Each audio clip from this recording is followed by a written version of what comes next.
Bienvenue dans le podcast de ceux qui ont décidé de penser autrement. Ici, pas de blabla. Chaque semaine, je partage avec toi la mise en pratique du développement personnel, les facteurs de réussite, des outils et exercices pour devenir la meilleure version de nous-mêmes. Comment nous libérer de nos croyances limitantes, de nos peurs, pour vivre ensemble une vie authentique et extraordinaire dans les 8 domaines de vie. Mon nom est Maxime Perrault et bienvenue dans Croissance Personnelle. Comment apprendre à gérer ses émotions, c'est ce qu'on va voir dans ce nouveau podcast. Je suis passionné en ce moment de ce sujet-là. D'ailleurs, j'en ai fait on en a fait un café croissance où on a appris ensemble, on a décidé de l'appeler comme ça, comment devenir un maître tai chi des émotions et apprendre à jouer avec ça. Par exemple, transformer la colère en détermination, la tristesse en introspection, et comment tu peux switcher en 1 minute d'émotion, comment tu peux apprendre à passer moins de temps dans une émotion désagréable.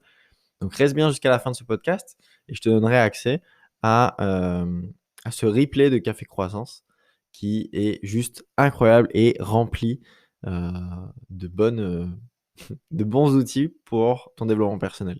J'en profite pour te dire que apprendre à gérer tes émotions, c'est quelque chose que j'ai mis du temps à m'intéresser à ça.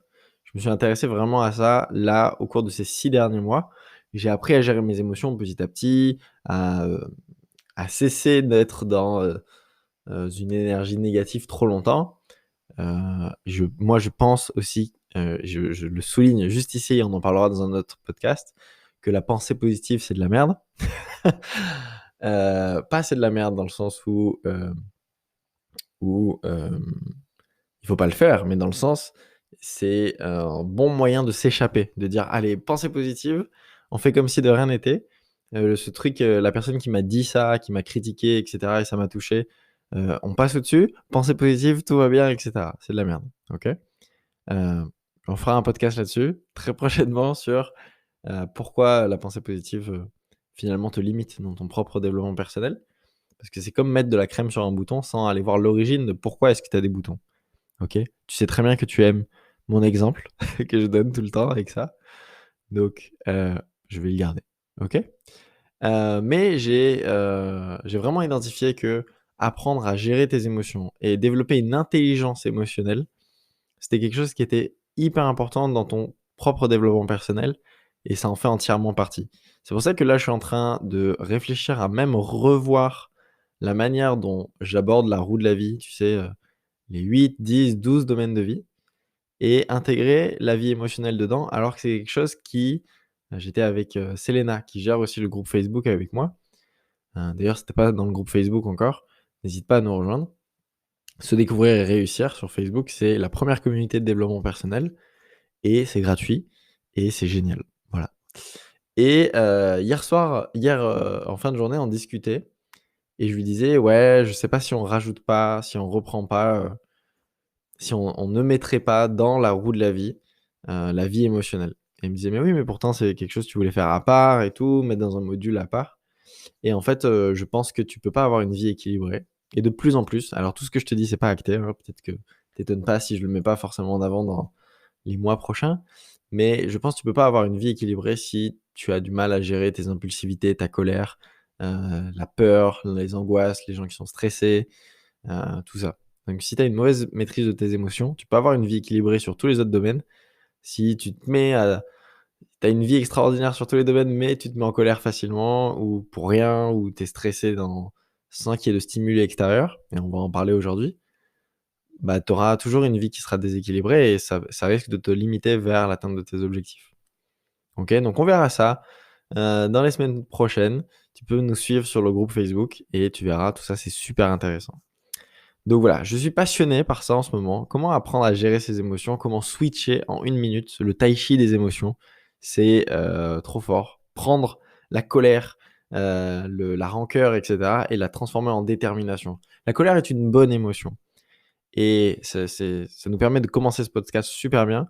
Les émotions ont un sens et on doit les vivre. La colère est géniale en soi et on a tendance, nous, en tant qu'êtres humains, à vouloir cacher certaines émotions qui sont désagréables, et garder que les émotions agréables. C'est-à-dire, je veux voir que des voyants verts. Je suis dans un avion et tu vas me dire si ton raisonnement est logique, si c'est à peu près ça. En tout cas, moi, c'était ça avant. Je suis dans un avion, dans le cockpit d'un avion. Ouais, je suis pilote, je sais. Et il y a des voyants verts, il y a des voyants rouges, et cetera. Les voyants verts, c'est les émotions agréables. Les voyants rouges, c'est les émotions désagréables. Et c'est comme si je voulais cacher, avec du scotch, avec peu importe, je voulais cacher tous les voyants rouges ou les éteindre. Mais ça n'a pas de sens. Les voyants rouges, ils ont un sens. Ils sont là pour me prévenir de quelque chose. Ils sont là pour me donner un message. OK? Donc toutes les émotions ont un sens et elles sont là pour nous transmettre un message qu'on doit écouter. Et elles sont pas censées durer longtemps. On va en parler tout à l'heure. Donc l'idée, c'est d'aller embrasser toutes les émotions, autant les émotions agréables que les émotions désagréables.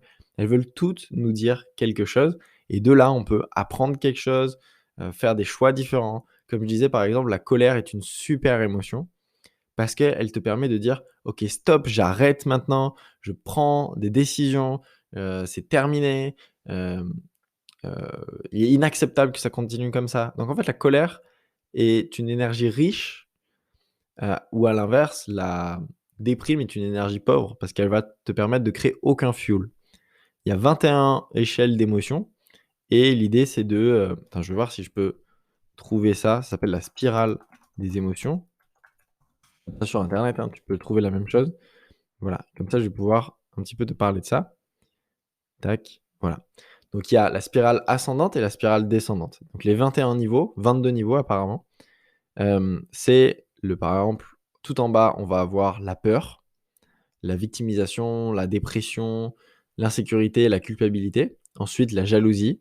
Un peu plus haut, la haine, la rage. Un peu plus haut, la vengeance, la colère, le découragement, le blâme, l'inquiétude, le doute, le découragement, le fait de se sentir moins, se sentir écrasé, dépassé, la frustration, le pessimisme, l'ennui. Et ensuite, on rentre dans la spirale ascendante.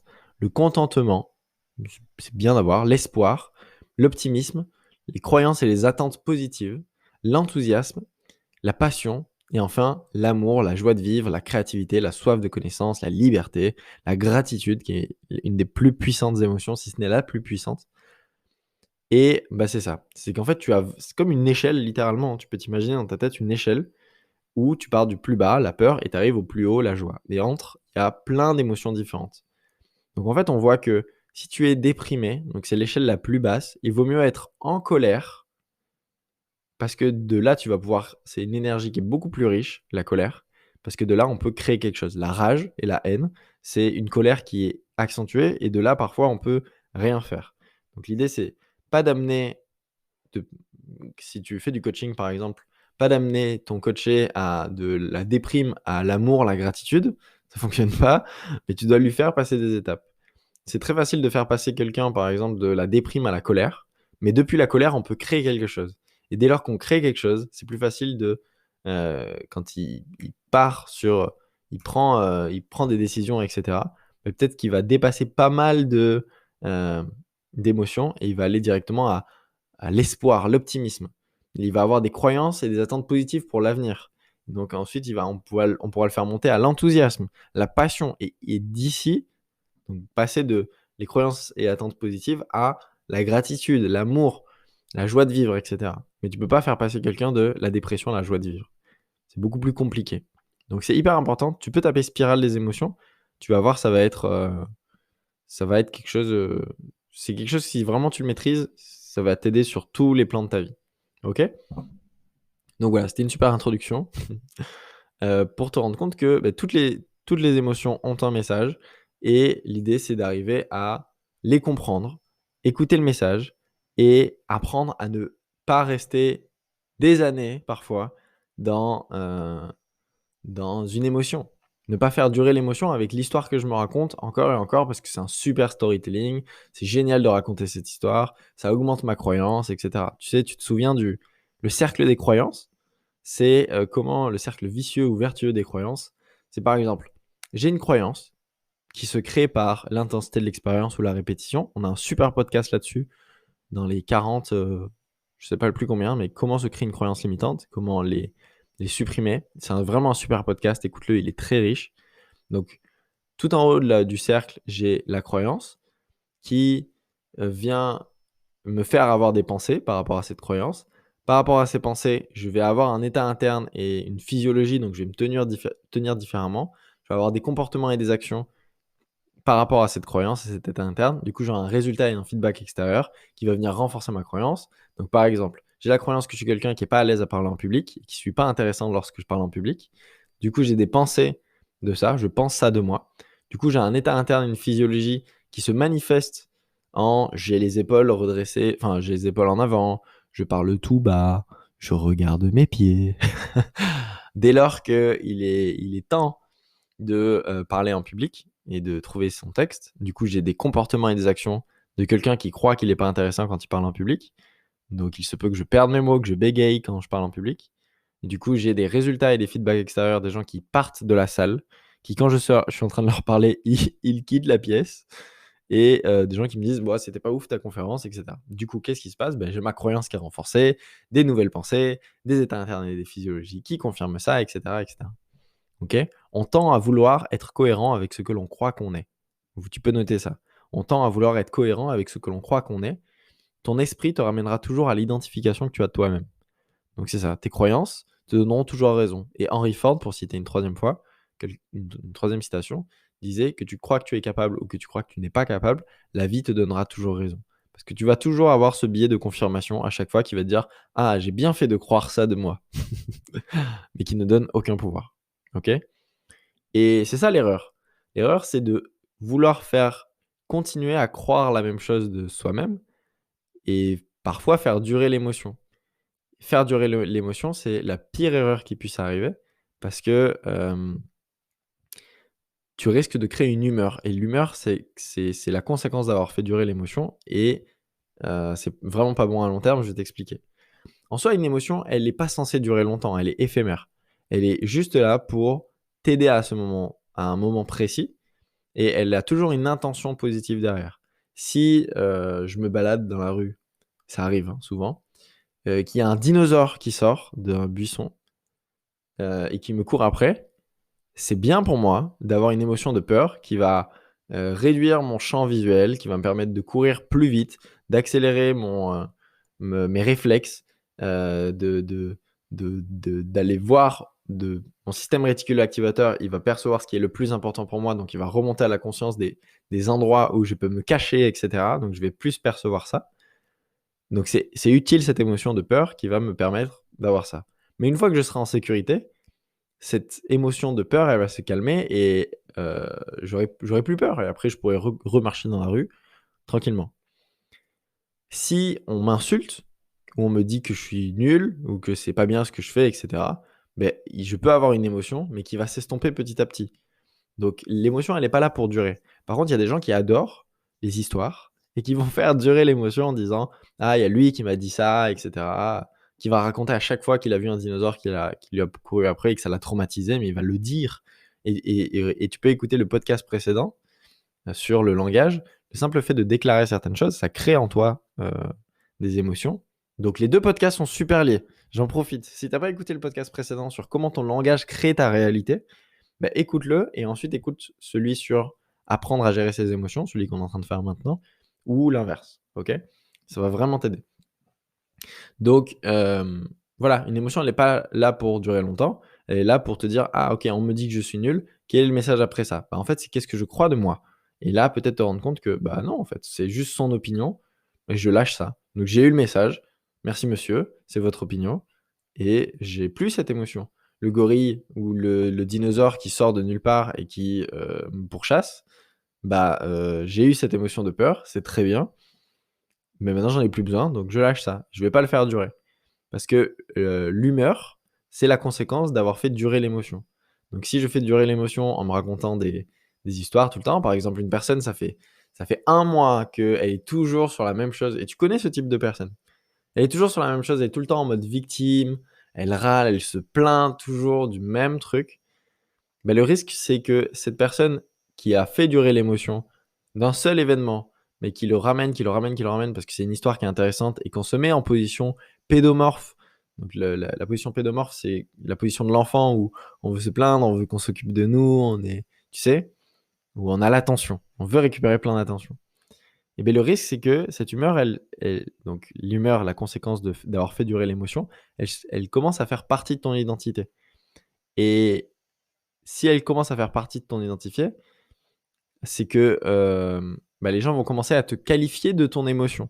Donc je vais te dire, ah lui il est colérique, ah lui il est peureux, ah lui il est stressé de la vie, ah lui voilà. Par exemple la personne qui se plaint tout le temps, elle est pessimiste, etc. Et à force de dire ça et de croire ça de toi-même, eh bien, ça va se renforcer encore et encore, comme on l'a vu tout à l'heure, tu sais, le cercle des croyances. J'ai la croyance que je suis quelqu'un de colérique. Du coup, j'ai des pensées de quelqu'un qui est colérique. J'ai un état interne et une physiologie de quelqu'un qui est colérique. Donc, je commence à froncer les sourcils. Simplement ça va te mettre en colère. Tu peux essayer, hein, tu peux froncer les sourcils et tu peux essayer de froncer les sourcils et continuer à parler. Tu vas voir que automatiquement, tu vas aller chercher une autoroute neuronale qui te dit que quand tu es en train de froncer les sourcils, c'est quand tu as une émotion de colère. Et forcément, tu vas avoir la voix qui va avoir tendance à lever. Peut-être tu vas être plus dynamique, tu vas avoir une énergie plus chaude, on va dire. Et voilà, tu peux tester ça. Et à l'inverse, c'est vraiment hyper important quand je parle d'état interne et physiologie.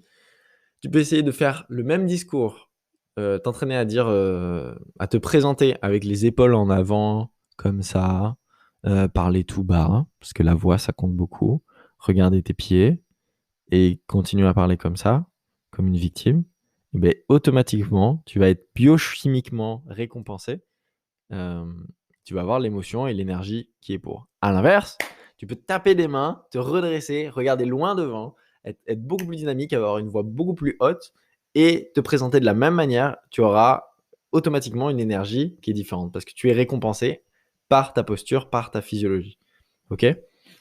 Donc, la personne qui croit qu'il est une personne colérique, elle va froncer les sourcils, elle va avoir des pensées de quelqu'un qui pense qu'il est tout le temps colérique, il va avoir un état interne, une physiologie de comme ça, comportement et action, mais voilà, elle va tendre à se mettre en colère pour rien, sans aucune raison, avoir un résultat et un feedback extérieur de gens qui vont lui dire mais toi tu te mets tout le temps en colère, donc la personne va avoir une croyance qui va être renforcée que ah je suis quelqu'un qui me met tout le temps en colère, donc j'ai des pensées, état interne, comportement, action, résultat extérieur, croyance, pensée, action, machin, machin, machin. C'est les 5. Dans le cercle, il y a ces 5 étapes. OK? Et puisque, comme je te disais tout à l'heure, on tend à vouloir être cohérent avec ce que l'on croit qu'on est, la croyance que je suis quelqu'un de colérique, elle va encore plus se renforcer, encore plus se renforcer, encore plus se renforcer. Et ça, on crée des personnes colériques. Alors qu'à la base, c'est une personne qui, on ne naît pas colérique. Ok? Hier soir, j'étais en masterclass avec un petit groupe sur la masterclass Comment faire de 2021 une année extraordinaire. Et on parlait de ça. On parlait de comment casser des croyances limitantes. Et on parlait des émotions un petit peu. Et il y avait ça. Tu n'es pas colérique. Il n'y a aucun enfant qui naît et qui est tout le temps colérique. C'est bien lié à quelque chose. Ou qui est tout le temps stressé de la vie, qui a peur de tout, etc. C'est lié à quelque chose. Et c'est une émotion qu'on a voulu faire inconsciemment. Hein. Tout ce que je dis, attention, c'est inconsciemment. Qu'on a voulu faire durer. Et du coup, ça a devenu une humeur. L'humeur qu'on a qualifiée qui a petit à petit fait partie de ton identité, et du coup, tu as cru ça de toi-même. Et du coup, ça fait que tu es peut-être une personne colérique ou stressée de la vie, où on dit de toi que voilà, tu es une personne peureuse, mais ça n'existe pas. C'est juste que tu as créé un personnage qui a dû faire durer l'émotion pour attirer l'attention, pour peu importe, pour survivre en fait. Ok? J'espère que c'est pas trop flou. Je sais que c'est plein d'informations qui partent un peu dans tous les sens, mais c'est super important que tu écoutes bien ça. Ok? Donc, comme je disais, une personne qu'on catégorise de stressé de la vie, il aura tendance à stresser, angoisser sans raison et surtout à des moments aléatoires. Parce que là où une émotion, elle a besoin d'un stimuli externe pour se créer, pour se manifester, et ça peut être une pensée ou une imagination. Tu repenses à un moment qui t'a mis en colère, et bien ça peut aussi, tout seul, sans que quelqu'un le manifeste, te rendre en colère, ou te rendre triste, ou te rendre, je sais pas, mélancolique, etc. Si on dit qu'une personne elle est mélancolique, c'est pareil, ça fait partie de son identité, c'est qu'elle a fait durer l'émotion. La mélancolie, c'est une information, ça te permet c'est un message. Toutes les émotions sont un message, et tout est nécessaire à vivre, ok? On n'est pas là pour dire il faut arrêter de vivre des émotions, puisque les gens qui refoulent leurs émotions, anesthésient leurs sentiments, Bah, c'est des gens qui, à la crise de la quarantaine, de la trentaine, de la cinquantaine, bah, ils pètent un câble et de toute façon, tu as besoin d'avoir des crises identitaires. On a déjà parlé de ça dans le café croissance tous les mercredis matins, sur le groupe Facebook Se découvrir et réussir. Rejoins-nous. Tu as besoin de planifier les crises de ta vie si tu veux pas que la vie planifie les crises pour toi. Et quand tu planifies les crises identitaires dans ta vie, pour aller à un autre niveau, parce que tu as toujours besoin d'une crise identitaire pour aller à un autre niveau, de remettre en question qui tu crois que tu es pour, euh, pour aller devenir une nouvelle personne, eh bien, tu n'as pas de crise de la quarantaine, ça n'existe pas, puisque toi, tu as planifié tes crises tout le temps. Ok. Donc voilà, là où l'émotion, elle a besoin d'un stimuli externe pour se créer, externe ou interne, comme je disais, ça pouvait être une pensée, l'imagination, eh bien, l'humeur qui fait partie de ton identité, elle peut ne plus avoir du tout besoin de stimuli pour exister, pour se manifester, et elle peut se déclencher à n'importe quel moment. Ça peut être une personne qui, elle est dans la voiture, elle conduit, tout va bien, mais d'un coup, elle va se mettre en colère, ou elle va se mettre à avoir peur, ou à angoisser, ou quelqu'un qui est tout seul sur son canapé, elle regarde Netflix, tout va bien, et elle va se mettre à avoir peur, à angoisser, à stresser, de rien. De rien du tout, parce que ça fait partie de son identité. Et elle peut se manifester à un moment aléatoire. Donc c'est ça le risque. C'est ça le risque si tu, tu prends un plaisir à faire durer l'émotion. Elle n'est pas là pour durer longtemps. L'émotion, elle est éphémère, elle est là le temps de te faire passer le message et que tu comprennes le message. Donc c'est à toi de rentrer en profondeur et de te dire, tiens, pourquoi je ressens ça, écouter mes émotions, etc. Ok. Donc voilà, l'origine de nos émotions, on va voir maintenant, elle est liée à nos perceptions de comment je vois la vie et comment j'interprète un événement. Tu peux noter ça. Ce n'est jamais les faits qui déterminent comment on se sent, mais l'interprétation que l'on a de ces faits-là. Ok. Ce ne sont jamais les faits qui déterminent comment on se sent, mais l'interprétation que l'on a de ces faits-là. Par exemple, et je donne tout le temps cet exemple dans le livre Pouvoir illimité de Tony Robbins, tu as deux jumeaux qui ont le même âge, qui sont à la plage et ils se prennent une vague. Ok. Donc, tu sais, ça fait machine à laver, ils sont rouler bouler, machin. Et t'as un des deux jumeaux qui va voir sa mère et qui pleure, et qui dit ah la vague, la mer, je veux plus jamais retourner dedans. Et il commence à avoir peur de l'océan. Et l'autre enfant qui a pas bougé et qui est retourné dans la vague et qui s'est tellement amusé, qui est mort de rire d'avoir de s'être pris cette vague là et qui est retourné et qui adore la mer. Deux événements, la même chose, mais deux interprétations différentes. Donc c'est toi qui vois. En fait, tous les événements sont neutres, ça dépend uniquement de toi, de quelle couleur tu mets dessus. Ok. Donc, un, c'est la perception de comment je vois la vie et j'interprète un événement.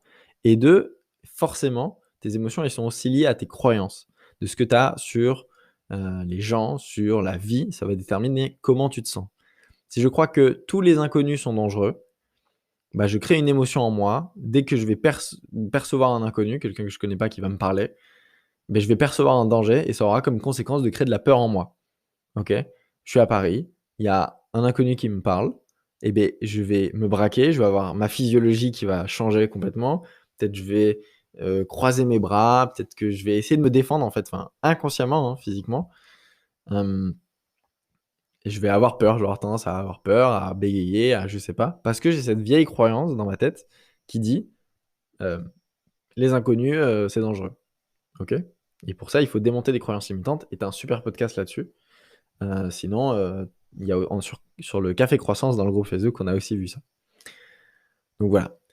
Une émotion désagréable ou une émotion agréable, elle est liée à. C'est une formule mathématique qui dit que, euh, en gros, si je perçois plus d'inconvénients que d'avantages, alors je vais créer une émotion désagréable. Par exemple, si je crois que je vais plus souffrir que vivre du plaisir, alors je vais créer de la peur, une émotion désagréable. À l'inverse, si je crois que je vais plus vivre du plaisir que de souffrir, bah alors je vais vivre une émotion agréable. C'est tout simple. C'est vraiment tout bête. Et dès lors que, à chaque fois que tu focalises ton attention sur qu'est-ce que je perds ou qu'est-ce que je n'aurai plus jamais, etc. Par exemple, un couple, par exemple, une entreprise, par exemple, un collaborateur, peu importe.